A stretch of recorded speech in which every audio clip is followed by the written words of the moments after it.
That's true. You know, this is like a church. Everybody sits in the same seats every time.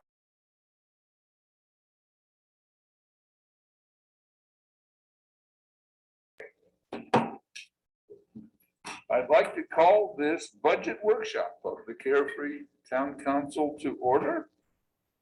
A roll call, Candace, looks like Mr. Hatcher is planning on. Over here, Steve. I did speak to him. He said he was coming. Okay, good. He's coming at 4:00. The agenda item. Item number 1, workshop to discuss the fiscal year 2022-23 budget.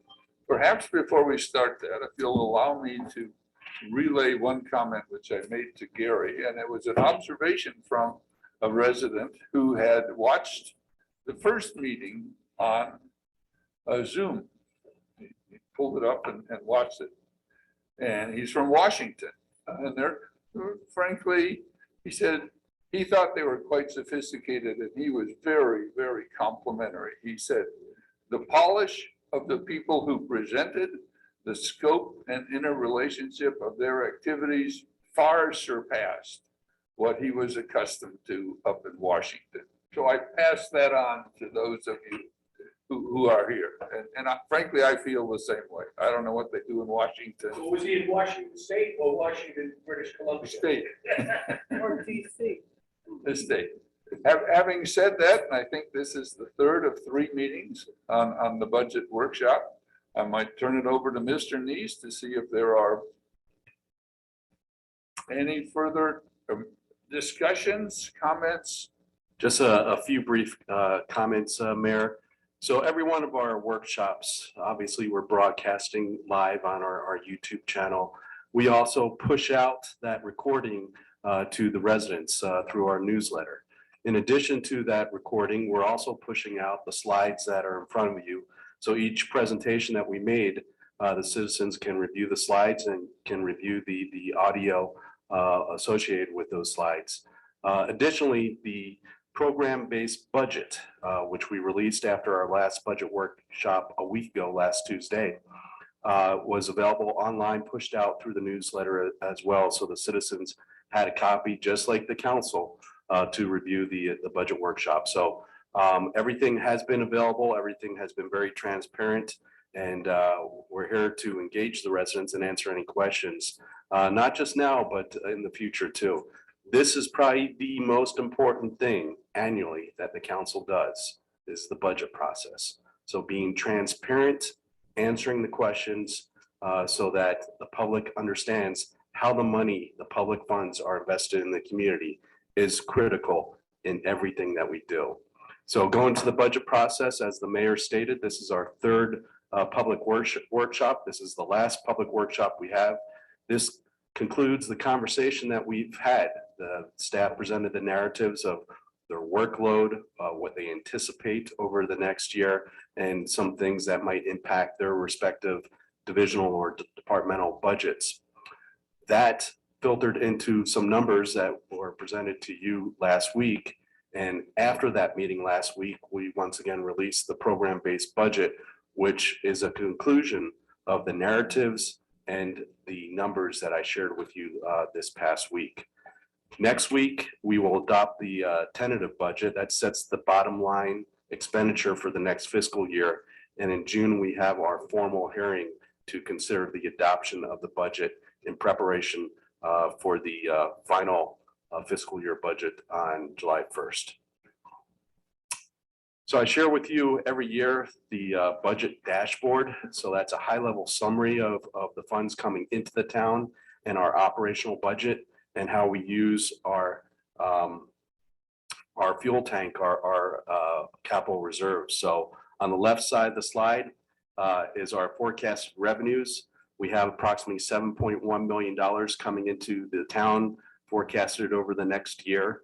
Much of that is through our municipal sales tax, approximately 60% or $4.25 million. The user fees or cost recovery fees, they make up about 16% of that overall revenue stream or $1.16 million. And finally, state share revenue, we had a little tick up because of the surcharge in the economy that we're all experiencing today, the gross national product is up to 8.6 in the last quarter. That's the most growth that we have seen since 1984. So the economy is expanding right now, but with the inflation on the horizon, obviously there's plans of that slowing down. So we anticipate that in the forecasting of our revenue stream, and we're very conservative in our forecasts. The state share revenue is approximately 24% or $1.7 million. So how's that money being invested? On the right side of that slide, the anticipated expenses, approximately $2 million of the $6.6 million operational fund will be invested in overall operations. So that's supplies, that's equipment to help facilitate the workload of staff. Public safety is our number one investment, approaching 40% of our overall costs at $2.6 million. That does not include going into automatic aid, as we discussed last week. That's a bridge contract with Rural Metro that we'll be considering probably in June. And that contract looks at a 18-month initial term and then a 42-month second term. That allows us the ability to be a little bit flexible in evaluation of automatic aid and going into automatic aid, and ensuring that we have a program in place that is solvent. And we talked about solvency and the importance of that coming from a small organization. We need to ensure whatever decisions that we make from an expenditure perspective are solvent, not just short term, but long term. So if we make a commitment, let's make sure that that's sustainable. So that's the exercise that we will go through with public safety, and that will be similar to this budget process, very transparent. We will try and get as many citizens involved in that conversation. That's critical to the town and critical to our residents, and having as many folks involved in that process is important. That's something that we'll strive for over the next several months into the fall and next winter. So public safety, about $2.6 million over this next fiscal year. The final area is human resources. That's our 17 full-time employees. You heard from them at our last public workshop. The mayor made references to their presentations. We have a very small but talented staff, and I'd like to thank them for all their accomplishments. They outlined a lot of those at that first public workshop, and it's pretty impressive what we did over the past year, and you heard some of the things that we're looking at doing over the next fiscal year. So approximately $1.9 million in salaries and benefits to our employees. So the overall operational budget is approximately $6.88 million, and that includes a $200,000 contingency, which has been the past policy of the town. Looking at our fuel tank, our capital reserves, we have overall $14 million in our capital reserves. $2.5 million are allocated to our rainy day fund, and approximately $11.5 million to our capital reserves. Over this next fiscal year, we're looking at a drainage project in which we received a grant of approximately $480,000 from the flood control district. We're looking at some improvements to signage, looking at some additional speed signs to help educate people and mitigate the impact of some of the bad actors traveling through our community and slow them down. Continuing on with our pavement projects, we're looking at about $3.2 million, and that's to address the streets on the north side of Carefree with a chip seal and then a cape seal over top of that, and a total of, and then fire infrastructure, looking at a new fire truck and some radio equipment to transition into automatic aid. We are looking at a grant that we applied for, a federal grant. We'll see if we're successful over this next year, but that grant could lead us to approximately $750,000. So jury's still out on that, and I don't have any answers, but we have made an application for a grant for a fire truck. So hopefully we do receive that over this next fiscal year. If we don't, there's options to still go ahead and purchase a fire truck. We can do a lease purchase. We could split it over 2 fiscal years, but we're looking at about $750,000 to $850,000 for a new fire truck today. Those costs keep on going up, just like if you buy a new car or even a used car today, the costs have gone up exponentially. So we'll have to analyze again how much this is going to cost us in the future. So overall, about $5 million in capital investments over this next fiscal year. So that leads us to the review of the program-based budget. As I stated earlier, you have had that draft for about a week. The community has had that draft for about a week. I have not heard from any residents that had any questions concerning the program-based budget, but I'll be glad to open up the questions at this period of time. Thank you, Mr. Neese. I would make one observation and then ask the council if they have any questions.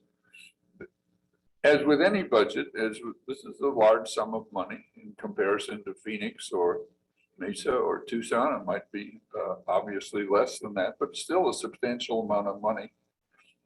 There are different points of view on how it should be spent, what the priorities are. The time for anyone who had other points of view to have talked to us about that, to have presented their rationale, has been the last two meetings and this meeting. And there have been basically none of those who sometimes have presented other points of view who have attended these or listened to the rationale and why and how and when we were going to spend those. So I would simply make that observation. Once we lock and load the budget, that's not the time to start discussing changing it. I mean, it's locked. And so having said that, I would turn it over to the council for questions, for comments, for. Gary, I have a question regarding staff. Now, we talked about the efficiency and the talent of our staff, but do you anticipate over the next year, 2 years, that we will have to increase our staff size? The only increase that I would project is if we go with our own municipal fire department, that could double the size of staff. The only reason why we would do that is obviously to control costs. So if the cost to join a automatic aid partner such as Daisy Mountain is higher than our own municipal fire department, and we're in the process of evaluating those costs, that certainly would be something that would be more economical, more efficient, and something that we would entertain. So that could double the size of our staff. The other area that we might consider is public works. We have 4 guys in public works, and obviously we have vacation schedules and people out sick every once in a while. And to ensure that there's 4 guys there, we might hire a 5th guy so that we always maintain at least 4 guys out in the field. So that's the only other area that I would consider hiring up. Okay, that was going to be my next question, because we talk about, again, the need for more resources, and staff is usually at the top of that list. Correct. Thank you. I have a question, Gary, regarding the fire program. I know we're doing a deep dive on what it's going to take, both from a financial standpoint and equipment, manpower.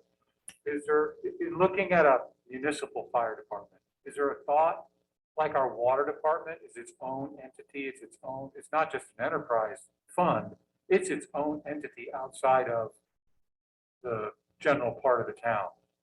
Would it be something that could be done like that on the fire, so you see it for what it is? Or is it something that has to be part of the town, like the public works department, engineering, et cetera? That's a great question.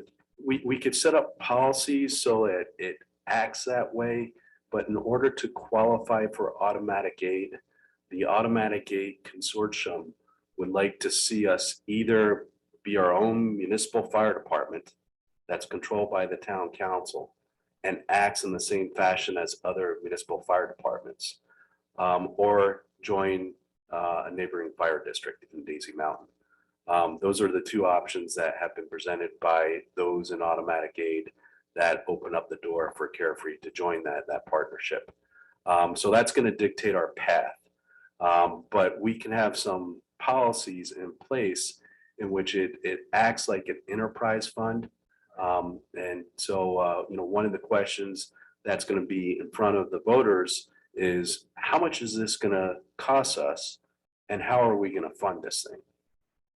So those are questions that are going to be reconciled over the next several months, and the consultants that we have hired will articulate the options both to the council and the community. And from there, you can design some policies that make it act as its own enterprise fund through a dedicated funding stream. I think that's really important from the sense that we need to be able to see what it is, what it costs, where the money comes from. Once it gets muddled into the big picture, then, oh, your whole town staff doubled. And you lose track of where we're spending our money, what are we doing? I think it's really important. Fine, we get this part of the town, but it really stands alone as an enterprise fund, so we can really see what the costs and coming in, going out. And I think that's an excellent thought, is one of the deliverables going into this is some metrics and things that you would like to see in the formation of a municipal fire department. How is that structured? And how can we be transparent with the funds going in, pay for that fire program, and are not commingled with the rest of the organization? So things like that, yes, they can be done, and certainly something that we will entertain as we go through this process. Thank you. I think it's a great, because if we have to find new ways of generating revenue, people will want to make sure that it's being used for what they Absolutely, remark. yes. Gary, if I may, when we had Rural Metro, were some of the teams, were they volunteer services part-time? Rural Metro do allow that or not? No, it's all full-time. Full-time. Yes. Salary? Yes. Jerry, are we considering as part of our analysis adding additional police resources, like an additional MSO officer or maybe part-time or anything like that? We are not, and that's a question that the Public Safety Advisory Committee asks the commander, whether Carefree needs additional resources at this time and any time in the near future. And he was very emphatic with his answer. He said, no. He said it would be useless to add those resources. You're a very safe community. You have the appropriate resources for what you need right now as a community. And the trends that just don't dictate the need for those additional resources. He said, you will pay for it. And my supervisors would be pleased to accept your money, but it's not going to change the behaviors in Carefree. One of the questions that was on my mind, or the question, and that was, we have a $2.5 million rainy day fund. And we've looked at that over the years and said, perhaps that's on not just the conservative side, but the very conservative side. And would this be the time when we could move some of that into capital expenses, et cetera? But I think I'm comfortable with where it is, just given the uncertainties of possibly changing, modifying the fire approach. We could be going into recessionary times, who knows, things like that. So that was one of the areas, at least it was on my mind, but I think I'm fine with just staying where it is. I think when it was set up to represent about 6 months of operation expenses. So I don't know when that was, 10 or 15 years ago. And so now it represents less than 50% of operation expenses. So in other words, 6 months of running the town with no revenue. So I would argue, leave it where it is. In fact, it may not be conservative. If you use that definition, it's not conservative. It should be 3 million. So I would suggest leaving it how it is. It's coming down on a percentage basis, just as the town's revenues grow and it stays constant. Other questions, comments? Steve? Yes, sir. Gary, if we're able to create our own fire department and we have more complete control of what we buy, staff and so forth, and recognize that we had historically over 60% of our calls for EMT services, can we govern or just modify how we buy our equipment? Perhaps having 2 vehicles that can satisfy that need versus a standard fully equipped firehouse? Is there a practical solution? When you're joining the automatic aid partnership, they're going to make a determination of the type of equipment to add value to the system. So they're going to want to see a standard fire truck and perhaps a brush truck or a tinder truck, which is a tanker truck. That's the standard that Cave Creek brought to the table. And whether those standards are applied to us or something lesser, I don't know at this point in time. That's something that will be vetted as we go through this process. But we will need a typical fire truck and complementing a brush truck or a tinder truck at the very least. Further questions, further comments? Yeah, one more quick question on public safety. Whatever happened to the evaluation on the speed cameras? That is kind of at a pause. We're waiting on MCSO to get clearance from their legal department on the application and use of photo radar because they are our law enforcement agency. The state law governs the application of photo radar and requires that a law enforcement agency process the ticket. The processing of the ticket is a little bit trickier with MCSO because of a federal judge's mandate on how they process those tickets to ensure that there's no discrimination in the processing of those tickets. So that's impacting the review on the application of photo radar. The vendor has supplied MCSO all the information that they need to make that decision. In addition, the administrative office of the court, the processing of those tickets need to fit their software. Right now, it doesn't align. Many of the communities that use photo radar have their own internal software system, so they don't use the state system. Many of the smaller communities use the state system, which is called AJAX. And the AJAX right now does not support that photo processing. So we're trying to change a little bit in MCSO and at the administrative office of the court. So we're waiting to hear back from those two agencies. That sounds like a heavy lift for the future. Yeah. But a very cost-effective way to add more police resources without blowing up the budget. Yes, certainly photo radar has been proven as a technique to change the behavior of the bad actors. It's there 24/7 where an officer or deputy cannot be there 24/7. So that's how you change behavior, is making sure that there's enforcement there constantly. And that enforcement can move around within the community.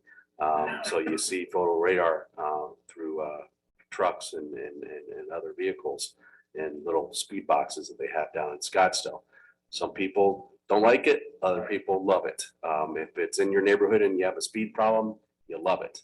But if you're caught, you hate it. There's a lot of opinions out there, and certainly that's something that this community needs to reconcile in the future. If speeding is a problem, the deputy is not the answer. The photo radar enforcement has been proven the answer in many communities throughout the state to calm traffic. Well, it can be a great source of revenue, but is that the way we want to get revenue? I mean, we don't want all our citizens upset with us because they're getting tickets every time they turn around. If they were just stopped as sort of a determinant, no, that's the word I'm looking for. Deterrent? Thank you. A deterrent, then that would be great. But if they're flashing every 10 seconds and every time a car goes by, I think we'd have a lot of people up in arms. Certainly any move forward on that would include a lot of public debate and inputs and dialogue. Absolutely. And essentially the Public Safety Advisory Committee said that's what's required, is that they didn't want to take any position on photo radar and felt like it needed additional community dialogue. So they understood that it's a resource there, it's effective, but on the flip side, as stated, it's something that people get upset about if they do get tickets. Gary, the cameras that we installed in center of town, have you seen a drop in vandalism? We have not seen much vandalism since the placement of those cameras. Not to say that we don't get the occasional skateboarder coming through and using our nice little walls as obstacles, but we have seen a significant reduction in that vandalism. Yes.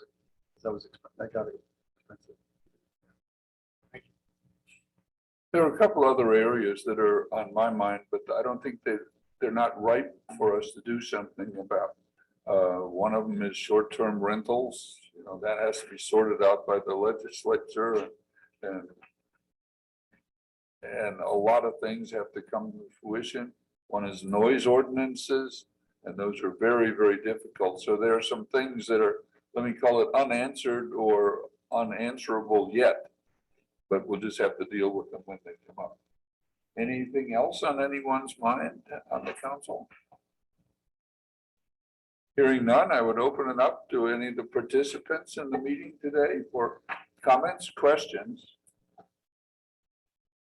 Hearing none. Item number 2, adjournment. Is it my turn to speak? Yes. Before I make a motion to adjourn, I just want to restate how well this process works. And that I really appreciate the way that you present it to us. It's very understandable. It's laid out in a fashion that we can go back and find things. And I think the last 2 years, you've really refined it to an art. So thank you. You know, I would echo that. The lack of controversy on the council is that we can talk through and come to a rational decision on what are our priorities, how much money do we have in total, where do we want to spend it? And that's a healthy process there. So, Well, oh, go ahead. Plus the way it's laid out, it precludes any misunderstanding. You have good information to have that yes. debate. So thank you. There at times, there's commentary that we vote 7-0 on things. But what a lot of people don't see is that we will go in and ask questions and we'll make appointments and find out details with each of you before these meetings so that we're well informed before these meetings happen by the time we sit down. And I think that's important. And the fact that we don't have any residents that are stepping forward in this process concerns me a little bit because the people should be asking questions. And I know these comments are public, but I would like to make that plea to anybody that does wonder, about the budget or have questions about the budget to get involved and make appointments with our town staff before this process gets finalized. Good, thank you. And with that, I'd like to make a motion to adjourn the meeting. Is there a second? Second.